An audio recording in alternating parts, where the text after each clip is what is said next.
All right, let's jump right into this explainer, because today we're unpacking one of the absolutely most fascinating business stories of our time. Think about the last time you laced up a pair of Nikes, or really just saw that iconic swoosh flash by during a major game. You probably pictured immense global power, right? Total marketing dominance. You think of these high-profile athletes pushing the absolute limits of human potential and a brand that literally shapes sports culture across the entire planet. It's so incredibly easy to look at that logo and imagine this traditional, heavyweight manufacturing giant with endless rows of massive company-owned factories churning out millions of sneakers every single day. It's a comforting image for sure, but as we're going to see today, it's actually completely an illusion. And that brings us to the wild plot twist of our story. Who actually makes Nike's products? Well, the crazy reality is Nike doesn't actually manufacture most of its own shoes or apparel. Zero. Think about that. One of the world's biggest sportswear companies built its immense, industry-crushing success without owning the very factories that actually make its gear. Instead, they rely on this massive, highly complex, and honestly almost invisible web of independent global suppliers. So we're going to explore exactly how they built this empire, why they chose this specific path, and maybe more importantly, the hidden high-stakes dangers of this entire strategy. So let's dive into Act I, the illusion and the choice. Way back, Nike looked in the mirror and made a radical, totally era-defining decision. They basically said, "We are not going to be a manufacturing company, period." They chose to position themselves purely as a brand, a hub for innovation, and an absolute marketing powerhouse. They realized their real competitive strengths were cutting-edge product design, building an impenetrable global identity, and scoring those high-profile athlete partnerships that just deeply resonate with all of us. By totally outsourcing the actual physical making of the shoes to specialized independent manufacturers, Nike completely freed up massive amounts of capital. I mean, they didn't have to worry about the heavy industrial burden of fixing factory machines, buying raw materials at scale, or managing tens of thousands of factory workers. They could take absolutely everything, every single dollar, every ounce of creative energy, and pour it into the high-value stuff, innovation and marketing. Now, the math behind this choice, it equates to extreme agility and unprecedented global scale. Avoiding factory ownership created this incredible financial efficiency for them. I mean, think about it. Factories are astronomically expensive to build, they're rigid, and they're geographically stuck in one place. By using independent suppliers, mostly in areas with lower operational costs, Nike could maintain incredibly high profitability on a truly massive scale. If market demand suddenly spiked for a specific new drop, no problem. They could rapidly scale up production just by placing larger orders across their network. If a region became too expensive or, say, economically unstable, they could essentially pack up and shift their sourcing elsewhere almost overnight. They basically traded heavy industrial anchors for a sleek, asset-light model that let them sprint forward while their competitors were honestly still just walking. But of course, there's a catch. Let's move to Act 2, the double-edged sword. Because look, when you give up the factory, you inevitably give up control. And that introduces our first major vulnerability here, drastically reduced operational control. When your production is handled by independent partners situated literally on the other side of the planet, you simply don't dictate the day-to-day operations. It creates a massive inherent blind spot.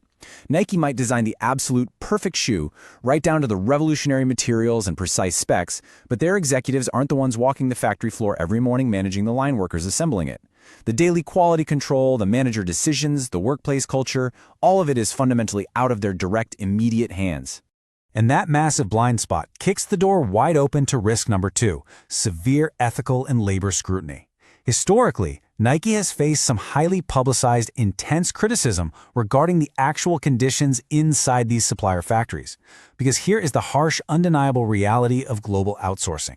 You can outsource your labor, sure, but you absolutely cannot outsource your brand accountability. When something goes wrong on the production line or workers are treated poorly, the customer doesn't blame the independent contractor whose name is buried deep in some fine print. No way. The customer sees the swoosh on the shoe.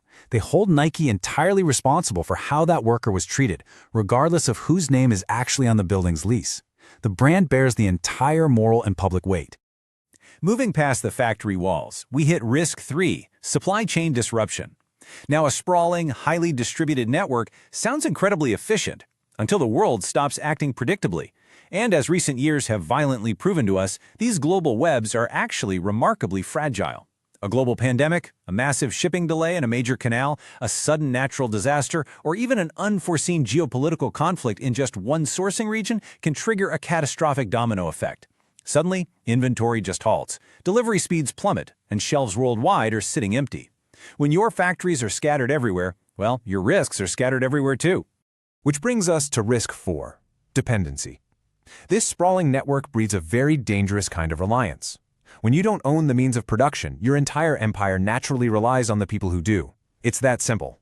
Over time, if a key independent supplier grows too large, too sophisticated, or just becomes too crucial to Nike's daily operations, the power dynamic subtly starts to shift. Nike needs them just as much, if not more, than they need Nike. Eventually, Nike risks losing its vital bargaining power, which ironically threatens the very operational flexibility and cost efficiency that this whole model was supposed to guarantee in the first place. And ultimately, all of these critical vulnerabilities culminate in risk 5, the ultimate nightmare, reputational contagion. In our hyper-connected digital-first world, a localized problem inside just one single independent supplier facility, say a fierce labor dispute, a safety violation, or a toxic spill, it doesn't stay local for long. It takes literally seconds for a video to go viral. That localized issue instantly spreads, threatening to completely infect and degrade the entire global brand identity. Think about it. A multi-billion-dollar corporate brand remains perpetually held hostage by the weakest link in a chain they don't even own. So staring down that absolute minefield of risks, you have to ask, why does Nike still fiercely, unapologetically defend this model? Well, it all comes down to a carefully calculated strategic trade-off. They willingly accept these intense, high-stakes risks of reduced ownership in exchange for unparalleled flexibility, pretty much limitless scalability, and laser-focused brand growth. By staying strictly asset-light, they can redirect billions, literally billions of dollars into aggressive digital strategies, groundbreaking marketing campaigns, and building those deep cultural associations that actually make us want to buy their products. For Nike, outsourcing isn't just about saving a few bucks on factory assembly, it is the absolute beating core of their strategic identity. All right, let's bring it to the present day. Act 3, the modern test. The thing is, the world doesn't stand still. The entire supply chain paradigm is shifting violently right before our eyes. The old priorities that built Nike's strategy over the past few decades, relentlessly hunting for the lowest cost, rapid global scaling, endless sourcing capacity, they are simply no longer enough to survive. Today, the modern world demands something fundamentally different. It demands rugged supply chain resilience against constant geopolitical shocks. Consumers, watchdogs, and regulators now demand strict ethical accountability and highly transparent, actually verifiable monitoring of sustainability practices. The rules of the game have entirely changed. It's not just about moving fast anymore. You have to prove exactly how you are moving. And this leaves us looking at a fascinating high-stakes structural battle: outsourcing versus vertical integration. Nike's chosen path, the asset-light model, gives them incredibly high flexibility and lets them focus purely on supply chain coordination and sheer brand power. The alternative is traditional vertical integration, actually owning the factories, owning the machines, directly employing the workers. That path gives you massive internal control and stability, but man, it is heavily capital-intensive, profoundly complex, and ultimately very slow.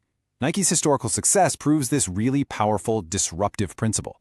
You don't actually need to own every single part of the value chain to utterly dominate a global industry. Sometimes owning the customer's imagination and loyalty is vastly more valuable than owning the concrete factory floor.